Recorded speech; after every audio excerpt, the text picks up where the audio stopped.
guys, welcome back to another edition of Milspouse Monologues. Today I have a couple of Milspouse friends with me. We have Chloe. Hi. And Claudia. Hi. And we're going to talk about friendships. You know, when you're a military spouse, things can be kind of up and down and iffy when it comes to your friendships. You know, it's hard to meet other spouses, and then sometimes when you do, the relationships can be kind of flaky. But then you also want to keep your friendships with your non-military spouse friends, which can also be another challenge, but it's something that we thrive on and we need. So my first question to y'all is, are y'all still friends with your non-military spouse friends? Y'all still have those friendships? Yeah, I do. I'm kind of newer to this military spouse thing, so I do still have a lot of my close friends from prior to this lifestyle, but ask me the same question in a few years and I guess we'll see. What about you, Claudia? I do, because I met my husband in college. We've had friends that I met that were his roommates and the roommate's girlfriend. So we have friends for we've been friends for about 8 years or so. That's good. So we still have those. Yeah, for sure. I'm still friends with my non-military affiliated friends. My DC friends, my college friends, we literally have a whole group chat and we talk all the time. And then I have my military friends that I met when I was living in Pensacola. I love them. Shout out to y'all, by the way. And, so has the dynamic of any of your friendships changed since you guys have gotten married and moved and kind of established your marriage? And, has the dynamic changed at all for you guys?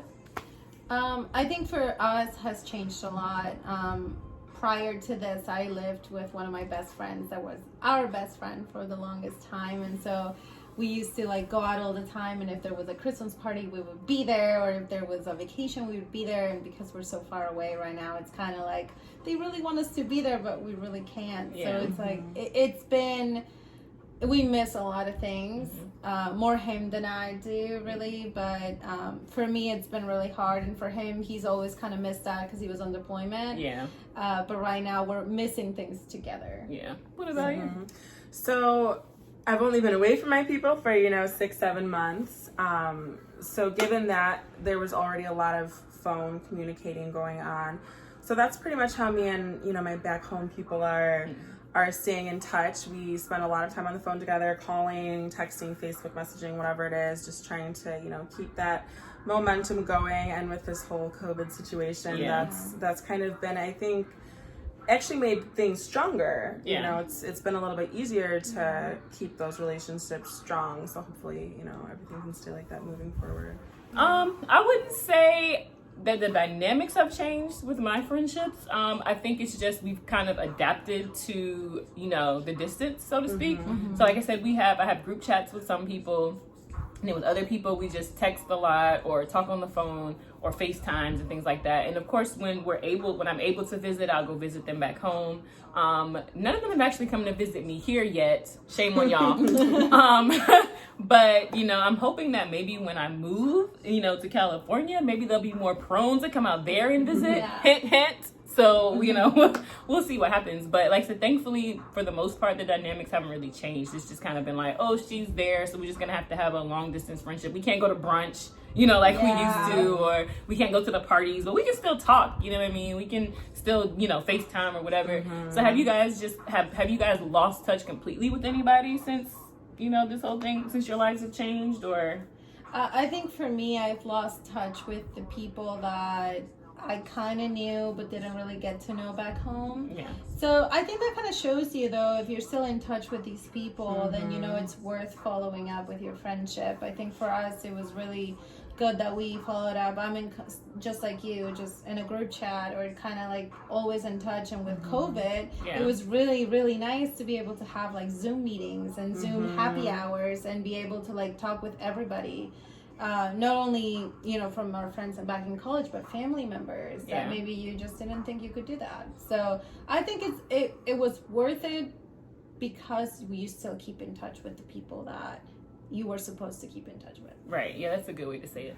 So in regards to like friendships with other spouses, how easy or hard has it been for you guys to create those kind of friendships? Like once you've moved to new areas or new duty stations, like has it been difficult trying to make connections with other spouses, or has it kind of happened like organically or naturally for you to make those connections? And what ways did you guys do that? Like how did you even make it happen? Well, this is, again, my first relocated duty station. We met when my husband was stationed, near where all my family and friends are. So that, was a very different dynamic. Right. I think part of it too is, as an adult in general, how do you make friends, right? You're not going to class and activities necessarily the same way that you do when you're a child. So that doesn't always open up the opportunity. I was really grateful for the groups that I joined, because that's where I met both of you from. Mm-hmm. And, through that, we're able to feel a sense of community and be comfortable taking the friendship, offline, knowing that we're all part of the same network ultimately. Yeah. What about you? Yeah, that makes a lot of sense. That is a really good point, because to me, even if you're not even a military wife, take it out of that equation. You're like, how do you meet friends when you're an adult? Yeah. Like, where do you go? Do you really meet them at a bar, or do you meet them at a library? Like, how do you... Is it only your coworker? I know. Yeah. Is it your husband's friend? Yeah. Girlfriend? Like, how do you really get to know them? I think I have good friends that I've met before we were married. Mm-hmm. So when I moved here, I already kind of had a little bit of a support system. Right.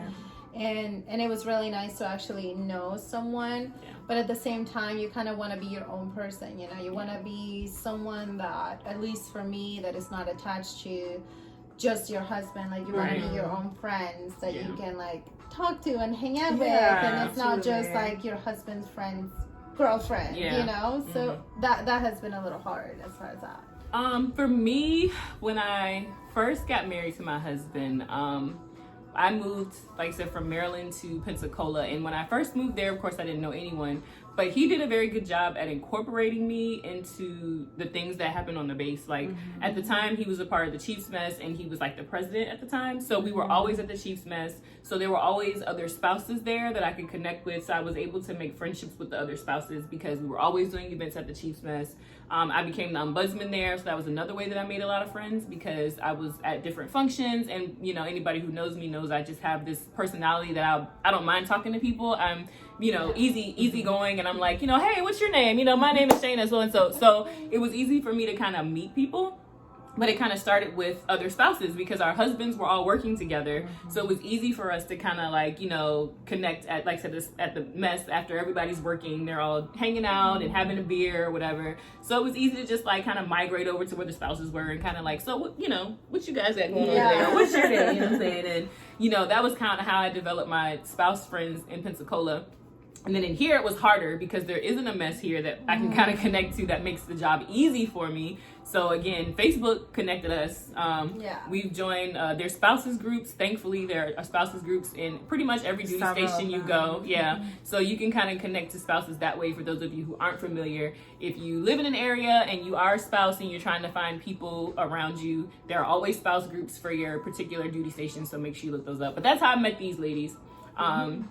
And, we kind of developed an organic friendship. We're still kind of getting to know each other. We're newer friends. But, in this life, you need those because, it's important to have connections with people who understand what our lives are like, what we're going through, who understand deployments, who understand late trainings where they're working crazy hours, who understand what all that is like. Because the average person who may not be affiliated with the military spouse or with the military at all may have no idea what that's like, So it's important to develop those kind of friendships. So thankfully I found these two here in Mississippi. But the downside is, when you make these friendships, because as I explained in my PCS video, you're not there long enough to really have the long-lasting friendships in the physical sense. You kind of you make friends and you're there for 2 or 3 years, and then everybody's leaving. Like she's gone or she's gone, and then I'm here by myself because everybody else is left, or I'm here and they're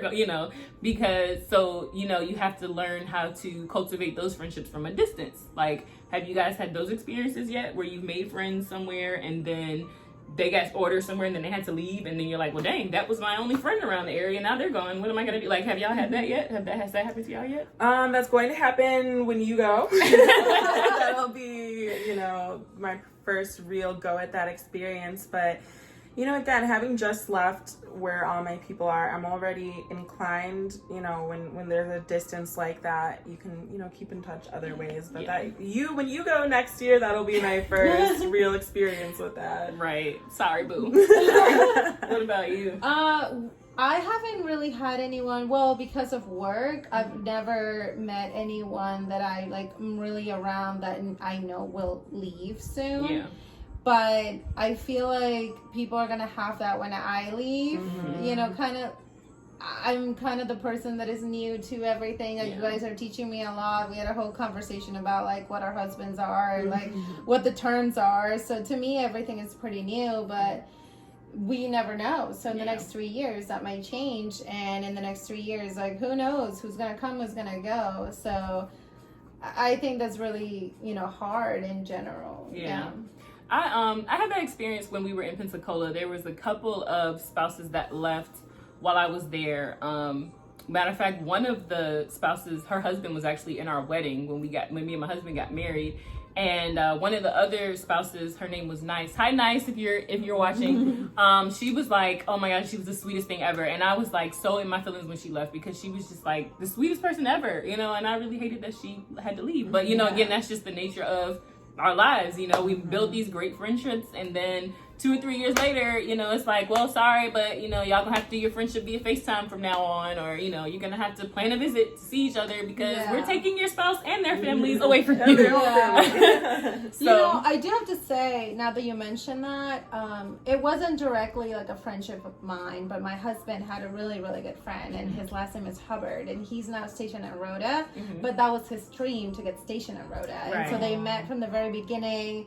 He's such a nice guy and such a great guy, and he left, and my husband is not a very friendly person as far as he's not very outgoing, so he'll never go out of his way to be hey, how are you, so someone has to come to him. So it was really hard for him when he left. It was he was who am I gonna call now? Someone that I know.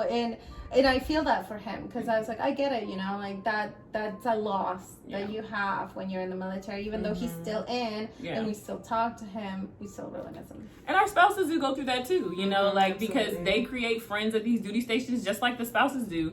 And sometimes it's even more hard on them, because sometimes they work with these guys every day, these guys or girls every day. So it's this becomes their work buddy, what I'm saying, their work brother, their work sister. They kind of look at each other as brothers and sisters in arms, so to speak. So it affects them too, dang, my boy got stationed over in Japan, or dang, my girl left me and now she's in Hawaii, so they go through the same thing that we do.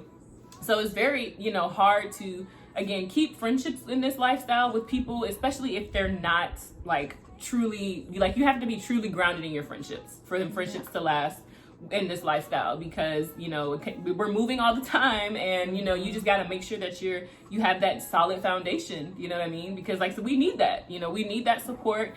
And again, I've said this in other videos, people may say, oh, you guys are so strong, you're resilient, you can handle it, all that, but we need our friends, we're strong, we're resilient, all that good stuff, that's true, but that doesn't mean we don't get weak, we don't have lonely moments. It can be really lonely, what I'm saying, in this life, because again, you're a lot of times away from all of your family and all of your friends. So you kind of have, and if you aren't as outgoing as I am, or, somebody else, it may be even harder to meet people, what I mean? So, just so you guys know, if you meet somebody, or if you're on a base or something, befriend those people, those wives, those husbands, we need that, what I mean? We need that support and those friendships. Sometimes people need a push. Yeah. Like me. Me too. I need a push. I'm an introvert. Same. Yeah. So. Yeah, if it wasn't for me, these two probably wouldn't even be on this show today, because I'm the extrovert of the bunch. So I'm the one that has kind of been come on, y'all, jump, join on my show, So, but this is great, what I'm saying? And, this is why we're here. This is why I created this channel, to, again, bring other people on here with me, so you guys can hear from other perspectives and not just my mouth all the time, and really see what our lives are like, from different vantage points. But, y'all got anything else to say about friendships, or, anything? Just that they're really important. You know, I'm Yes. going through all the changes, military life and otherwise. I wouldn't have been able to get through it without, you know, the close friends that I have sticking by me through everything. So just also, you know, make sure that you stick by your friends and reach out if you need something too. It's okay. That's what friends are for. Yeah. That's definitely true, especially if this is all unknown territory for you, at least how it was for me. I just kind of jumped into this life, and then this is my life now, and as happy as I am with my life now, it's okay to miss the people that you left behind, and it's okay to feel a certain way if you feel lonely some days. It's okay. Like it's just, you just need to put yourself out there, which is not what I do. But that's the advice that I would give someone else. It's hard, but it just takes one person to push you out of your comfort zone, and then just get to that point when you can be yourself. And then just kind of find that group of people that you really like connect with. Well, for me, you know, like, again, a lot of you guys who watch this already kind of know me. But for those of you who don't, you know, like I said, I'm the extrovert of the bunch. I tend to be the extrovert in all of my friend groups for the most part. But thankfully, I can say that I've been blessed to have a great group of friends, both non-military and military affiliated. And shout out to my girlfriends who I talk on a regular basis with, my besties, my group chats, all of y'all. Like, shout out to y'all, because again, I couldn't have done half of the stuff I've been through without you guys' support. And, you know, sometimes just listening to me rant or complain or whatever the issue may be, you know, shout out to y'all for being there. Because again, y'all's friendships are important. You know, I need them. You know, we all need the friendships that we have. And, you know, again, I just appreciate y'all being there for me. And, you know, this ain't over with. You know, y'all gonna get some more, you know, y'all gonna get some more of my loneliness, my cries, my whining, all of that. So just make sure that y'all know y'all ain't off the hook. But that's it for y'all today. I'm not sure what the next show is going to be about just yet, so stay tuned to the Milspouse Monologues page on Facebook and Instagram, and I'll let you guys know what's upcoming. Thank you, Chloe and Claudia, for joining me today. You may see their faces again in some future episodes. I don't know, you know, and if you do, I'm not going to tell you. They're just going to pop up. But again, thanks, guys, for tuning in, and I will see you guys soon.